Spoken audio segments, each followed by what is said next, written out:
every Monday. Three-time Pro Bowl left tackle for the Tennessee Titans, co-host of the Bustin' with the Boys podcast. Taylor Lewan not looking pretty in sunny California.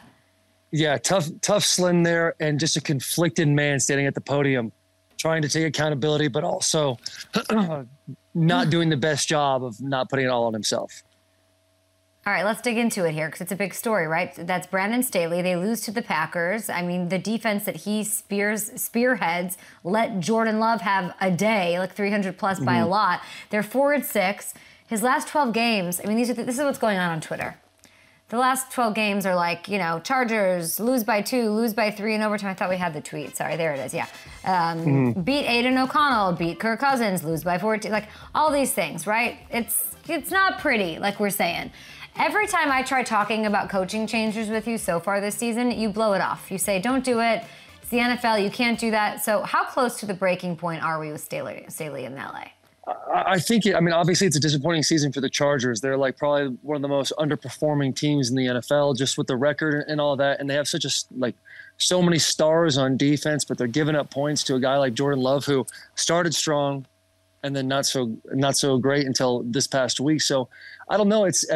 Usually you can get a good temperature off the fans. If you go on Twitter and you see the Chargers and they're sick of him, they don't want him, they want him out of here. Usually that the ownership does listen to the fans in that way. And I think, it could be close. You see the reaction from Staley. It's obviously very feisty, knows what's up. But how much of the loss is on the players? Because you watch the game and you have the Keenan Allen, the Quentin Johnson. That drop by Quentin Johnson was crazy, Taylor. Yeah. At the end of the day, the players have to be the ones that play the game. So those guys, I think it's important for when the coach is at the podium and you've lost the game to take accountability. Hey, we got to be better. We got to scheme it up better. We got to do a better job for making calls. And then let the players and the leaders like Keenan Allen have the opportunity to also stand at the podium and say, hey, I can't make those drops. I'm a 10,000-yard receiver. I've done all this. I've been at the Chargers for this long. I need to be better. But I had this turbulent airplane flight attendant getting nervous vibe from Staley that kind of makes me a little uncomfortable, that he kind of feels the fire and he's sitting in the hot seat. And, usually those things, if you need to be able to show poise and confidence in times of adversity for not only yourself, but for the players. And it wasn't the best look for my man there. And hopefully the players know something I don't. Got it. So if you're a player, you're thinking, I didn't think of it that way, that you want him to sort of make sure everything's cool under pressure. Because I would think if I was a player and I liked my coach and, he was getting all that grief, I would feel bad if I was, or Austin Eckler slipping and sliding all over the place. Like, I'd be like, that's on me, coach. Like, I want to play harder for him. Yeah, but there's also there's levels of accountability. Like, as a coach, if you're the head coach of an NFL football team, you essentially got to sit there and be like, this is on me. Any chance you have to point it at you is always the best move.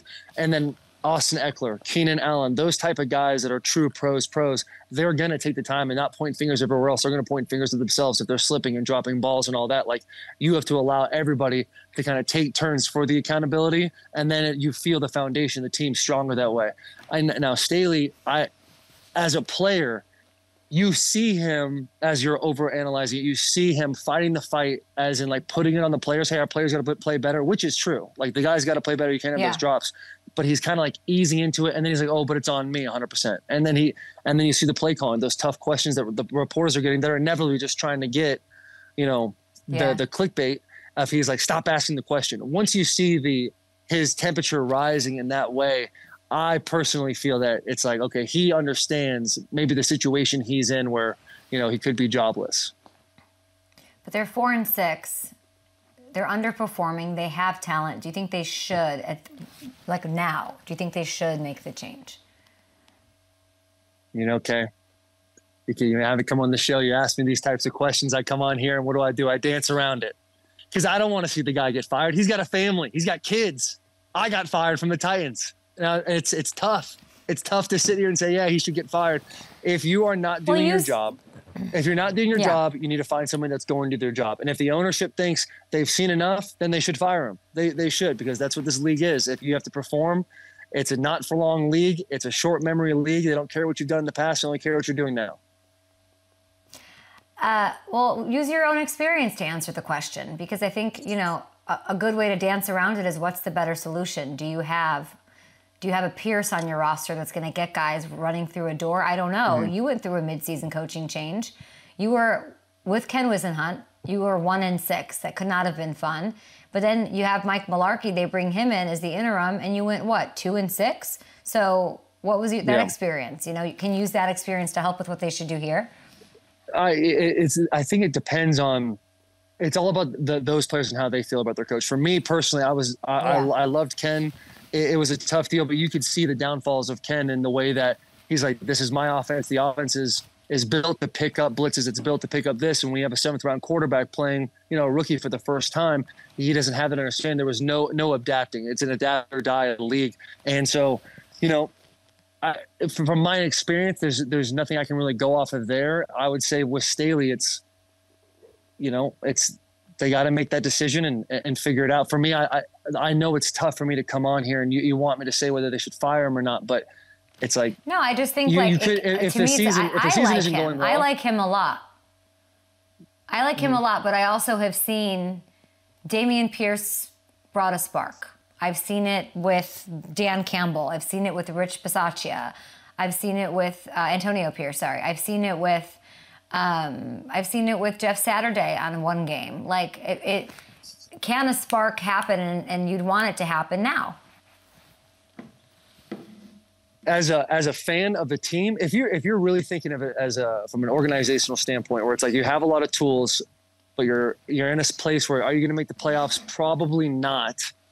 Then why not just say, hey, we'll stick it out with this guy for the rest of the year. We'll make a change on the Black Friday or the Black Monday that everybody calls it at the end of when the playoffs start. And then you have that great draft pick, because you should be, as ownership and at the higher up, be thinking forward at all times, not just the near future. Are they do they have the talent to turn it around and make, you know, become a team? Absolutely. But, you know, you see with these teams, you brought up Bisaccia. He did a great job with the Raiders when they made the fire and he was in there, but he didn't inevitably stay. Mike Mularkey, he comes in for we win one game against the Saints, and then you don't really win another game for the rest of the year. Yeah. And so you see quick sparks, but it usually is a fast burning flame that breaks off quickly. AP at the Raiders, you see a guy like that, that's a true leader. That's a true leader of men who is really getting the Raiders on the right track. Everybody says they were going to get murdered by the Dolphins, and, you know, they didn't win the game, but they put up fight and they were handling the time of possession. And he's showing that this team, he's getting them to trend in the right direction, where you can look at a guy like that and be like, that's a perfect example of why you should make the change. Now, what where I have issues with is sitting there and not knowing the assistant coaches in the Chargers, where it's like, okay, that guy, we know that guy's the dude. Max Crosby knew that AP was a guy that everybody in the locker room respected. So when he came in, you can see the energy. You see Devontae Adams after the first game sitting there getting hyped up as their coaches, like, you know, they get a win when he had one catch for 34 yards. Like, that's the kind of energy you need from those guys. I don't know enough about the Chargers and what they have from an assistant coach standpoint, if they can get that. Is Kellen Moore that guy? Could be, yeah. Could be that guy. It depends on the respect level he has with the players. Like, the thing that is so amazing with AP is that he's a guy that's done it. He's a guy that's played in the league. He's a guy that has that respect and resembles what Raider Nation is all about. Kellen Moore, I don't know. You know, I don't know him personally. I don't. You know, he's called plays in the past and he's done a good job. But like, what's his energy with the players? Is when you make a change and players seem to respond, it's when you're a good locker room guy with those players. And those guys are like, we want to win for this guy. We want to show that this guy can take the next step. Yeah. We were on our call at 5:30 thinking about, like, when you make the change, and I said Taylor's answer to this is going to be, what's the solution? What's the solution going to be? And we started thinking about names, and Kellen Moore was the only one that we came up with, just because he's had head coaching interviews, so he's been at least in the mix with that he could potentially. But when people are asking themselves these questions, get rid of him, fire him, like, what's your solution? What are you fixing? And is it short-term Band-Aid a la a win with Mularkey, or is it a miserable 2-6? You're looking for a new guy anyway. But great call by you. Let's move on to the Brock Purdy of it all, because what an insane game. And we laid it out. Like, he had one of the better games in Niners quarterback history, which is insane. 333 through the air, 3 touchdowns, perfect passer rating. He's the highest rating passer in the NFL. Like, what did you make of this performance? It's incredible. And you know what? This is where I had to take a big opportunity and say, I've eaten my words. I've taken the words of another man and I brought it onto the show as, hey, I heard Brock Purdy's not the guy. And I am more than happy to say that he was completely wrong about that situation. The guy, it's very impressive to see him do it. I can't tell you. I can't tell you the guy. No, that's 101. I can't be giving out my sources. It would be a terrible thing to do. All right. But you see George Kittle. You see, bad source. You see Kittle and post game, the way he's talking about Brock Purdy, how it's like, people say he's a system quarterback. People say that he's elevated about the players around him, but he actually elevates us. I fully believe George Kittle is talking to me in that situation. I 100% believe that. Christian McCaffrey was on our show last week, and he's calling me TMZ Taylor and all that. The boys are checking me in this situation because they truly believe in the guy. So I think I'm eating my words, boys. I'm eating my words. I think the Niners are a real deal. I said at the beginning of the year, I said they're going to be a real deal, but I really think like Brock to have 3 games like that and then come out these last 2 games and do what he did. Yeah, it's incredible. It's awesome. And I it's impressive. It's very impressive. How much love should he be getting? Because like, are we talking impressive, great, like, or are we talking MVP love? Because even after that performance last night, a beautiful performance, FanDuel has Brock with the 6th best odds to win MVP. What do you make of that? Yeah, I mean, there's a lot of good studs on there. I think you put him above Dak Prescott. I think Tua, he's thrown for the most yards in the league this year, but you got to maybe put him above that. Lamar Jackson's always a scary individual because he's just got an it factor that no one else can really do. But the top 2 guys at the top 2 spots, I believe, should be there, even if Patrick Mahomes isn't having the exact numbers he has. And Jalen Hurts, they're part of the 2 best, top 3 teams put together, and they're contenders. And so I think that's why those guys sit on top. But Brock Purdy should be higher up on that list for sure. Yeah, no Trent Williams on that list. Disappointing to see that our campaigning for him didn't do a number for the guys who, with the abacuses, who do their thing with algorithms over on FanDuel Sportsbook. Did you have any thoughts on last night's game? I mean, Russell Wilson, 4 game-winning drives, but sort of an icky game. Pulled it out. What'd you make of it? I pulled it out that Sean Payton is starting to become the guy that we all believed and loved him for at the Saints. Like, I think when it first started, it was abysmal. We said, the danger witch of Russell Wilson is dead. He's dead. Everything's, but he's shown, new life and new youth. And you're seeing the structure and the culture that Sean Payton instills, coming to life in Denver. So I think it's special. I think Josh Dobbs continues to be special. I know he had an interception, but I think those are teams that are better than people think they are, kind of duking it out. It can get a little sloppy at times, but I'm becoming a fan of Sean Payton. I'm becoming a fan of the Denver Broncos. The way they're able to be resilient and work through the whole process. I still need that Russell Wilson game. Let's take a look at the wild card as it shakes out right now, and let's see what kind of noise they can make. I need to see, a little consistency on offense with the Russell Wilson takeover game because he's not throwing downfield very much. Do you think the Broncos, out of these guys, are the most dangerous sort of like fringy playoff team right now? No, I don't. I think the Browns, I think the Texans, and I think the Bills are those 3 teams that are going to be truly vying for that spot towards the end and that wild card round. I think they made improvement. They look better, but I just think, the Bills seems like they have new light, new juice after they fired their OC last week, as we just kind of talked about with the Chargers. There we go. So we'll see if that continues. They got studs there. I think even though Stroud didn't have his best game, he still pulls out a win, and he's playing at a level that rookies just don't play at right now, and he's proving that the Houston Texans can really make the playoffs, which I never thought in a million years that happened. And then Cleveland, even though, Deshaun's out for the season, and was it DTR? He's getting emotional after the game. That's the team I put in 3rd place out of those 3 just because of the quarterback situation. But their defense is going to be the team that really that unit's going to keep them in contention of making to that wild card spot. So then I ask you, what you just said is so true on all levels. What's your hesitation with Denver? I just think it's Russ. They're in a tough division. Yeah, it is. It's Russ. I just don't think. I think he's gotten older, and I think the thing that has caused him to be so successful is that backyard, run around, get out of scramble, and just rip it downfield. And he's showing he doesn't have the legs for it right now. He's not as fast as he used to be. He's not, he's not dissecting as much as he used to be. So I just think he's slowed down in a way that is tough for me to go, okay, I believe in the Broncos making the playoffs this year. Yeah, I'm very curious about Russell and his future. His future in the league, his future in Denver, his future at the starting quarterback. I'm interested. I wonder what the structure of his contract is, because if he's making as much money as Denver signed him for, and we're both saying this, and it's both kind of a consensus that, Russ isn't the Russ he used to be when he was at the Seahawks. Who's going to trade for him? Who's going to take him? You brought me into that. But if he's not, I roped you in. Yeah.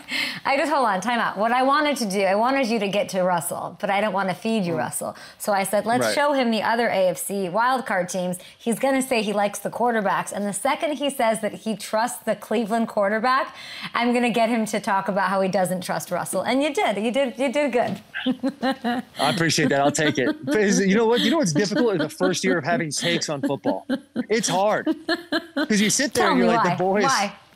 Because you play and you know the guys, and you have the boys in the 49ers. When I'm talking about Brock Purdy, call you and you're like, yo, dude, what are you trying to do? Why are you trying to come at our guy like that? And it's like, I remember being in the locker room and guys were getting, media was coming at our guys, and it's like, yo, who the hell do these guys think they are? So now I sit behind this camera without breaking a sweat in months and months, and it's like, yeah, this guy's good, this guy's not. And it's a difficult transition for sure. What have you learned about it so far? So we're like 10 weeks in. Is it, do you feel like is it better to just be honest, or is it case by case, or how are you managing it? It can't be easy. Honesty is always the best policy. It's jumping to conclusions that the media loves. And it's not you, it's just the world we live in, where it's like, we want an answer. It's been 2 weeks in the season. Hey, Joe Burrow, his calf is hurt. So are they dead? And it's like, I don't think so. But also I can see why people think that. And so I have to get into more of a, less of a gray area and more of like writing an opinion and figuring it out, which essentially is what happened with Brock Purdy. But then you have the opportunity to say, hey, you know what, I was wrong about that. Yeah, and you did. See, I could have said, and I had that thought this morning because the original question to you was, hey, you said this about Brock. Why? And I said, no, I bet you if we just ask Taylor about Brock, he'll take the opportunity to say that he was, that source wasn't right. I also didn't need to, I could have come on and be like, you were wrong, Taylor. You were which we didn't do. But that's part of the chemistry. That's part of the drive. You're killing it, and I think it's been fun to watch. And you not wanting to have an opinion or having to deal with the reaction of the crazy media making assumptions. Let's get into the Ryan Tannehill of this all. You got his name plastered on your bus back there. I don't know if you're sending a message or whatever, but I think we both can agree that he needs to get out of Tennessee. Before the Watson injury, you said he'd fit perfectly in the Browns offense. Before the Burrow injury, I said I wanted him to go to the Bengals. And I wasn't wrong. That would have been nice to have him as backup there. I saw the free Harbaugh shirts last weekend. What do we need to do to start the free Tannehill campaign? I think it becomes one of those things with Ryan is does he want to leave or does he want to ride this thing out? That's really the question you kind of got to ask. And if he's in the media last week saying, no, he hasn't asked to be released or anything like that, there's a level of being a team guy. That's like, oh, I want to ride it out with my boys. But if it's the best thing for him, and if it's what he wants, then you got to do it. I think if Tannehill asked for a release, I think the Titans would respect that and release him. But put yourself in the Titans' shoes. Is you having a tough time protecting Will Levis. You're not with Malik. You've seen enough of a sample size to say, okay, he's probably not going to be the guy for us in the future. So with Tannehill, it's like that is a nice cushion to have, an insurance policy in that situation. So I believe the Titans want to keep him, but for the best thing for Tannehill to get back out there, make some more money, the best thing for Tannehill would to be released and have an opportunity to go to the Browns, like we've talked about. The Browns would be the best spot for him. There's tools, they have a good run game, they run a similar offense. So I think that would be a great fit for him. See, we agree on him leaving, but we maintain the same positions. You want him to go to Cleveland. I say go to the Bengals. They can get back. They can get to the playoffs with what they have surrounding him. If Tannehill went to Cincinnati, I'd love to see that. All right, tonight we've got Super Bowl rematch. Big game, of course. Eagles taking on the Chiefs. If it wasn't already the biggest game of the year, reports that Travis Kelce and Taylor Swift's parents are set to meet each other for the first time. Would you want your significant other's parents meeting each other Like your parents, their parents at the biggest game of the season. What do you make of this? I'd want to be there. I want to be there to, figure Right. it all out. Cause I'm sure there's some quirks that Travis has or Taylor has about their families where they're like, I really hope they don't come off this way. Cause you can do that with your parents. And so I'm sure Travis will be like, man, I hope mom's handling herself well. She did really well in that Chunky's commercial, but I hope she does well with Taylor Swift's parents. It's going to be a unique thing. It's going to be a unique thing for sure. I think Travis is going to go off in that game. I saw the FanDuel parlay that you put up. I think that thing might be an absolute lock. I think Travis Kelce also will have multiple touchdowns of more than 40 yards as well. But I think, dude, the Taylor Swift thing, I was so couldn't care less about the situation. It's like, God, this is a guy's personal relationship. Obviously, one of the biggest stars in the world, and I love Travis. He's a friend of the show. He's a friend of mine, and I love him. Seeing him in Argentina and her walk off the stage, and I'm looking at my phone, just kind of smiling to myself, look at this young love. It's beautiful, and so I hope they go the distance, baby. I hope it. They will. I hope they get married. I hope they get married. I hope they have kids. Yeah. I think they get married. I'm so curious about where they get married, what that looks like, but I think it'll be soon. I mean, they're donating auction items together, in Kansas City. There's Taylor Swift signed ticket stubs or whatever. They're already married. They're already married, and I love that you celebrate love. It's beautiful. It's a beautiful thing, and you should go off. The NFL has done a better job of not being so overly aggressive about selling Taylor Swift too. The beginning, it was kind of gross. Hey, NFL, you got to calm down. Take her off the backdrop. Stop showing her 24/7. And then we found a good groove. NFL's found a good groove to monetize the situation while also keeping respect towards the game. Last one for you very quickly. I know the biggest game of the weekend in your heart is not this Eagles-Chiefs game. It's the Ohio State taking on the Wolverines. We have Dante Whitner's on our show, okay? Tomorrow. You played against each other quite a bit. So I need you to tell Whitner what's about to go down this weekend. We'll play it for him. Big Whit, I got to be honest with you, brother. If you guys keep working hard, if the Ohio State program keeps working hard, you guys will be back someday, but that's not this year. Michigan is essentially creating the greatest movie, the greatest 30 for 30 anyone will ever see. The adversity, the allegations, people are coming at them left and right. And what's going to happen? They're going to dominate Ohio State yet again, like they have the last 2 years. They're going to go to the college football playoff, and they're going to win the entire national championship. And everyone's going to give them an asterisk, but they're going to give double birds to the world and keep it moving, brother. So good luck. Your guys are definitely going to need it. Taylor, we appreciate you for joining the show, for everything, and for the amazing takes. Happy Thanksgiving to you and your family. Thank you. Happy Thanksgiving, Kay.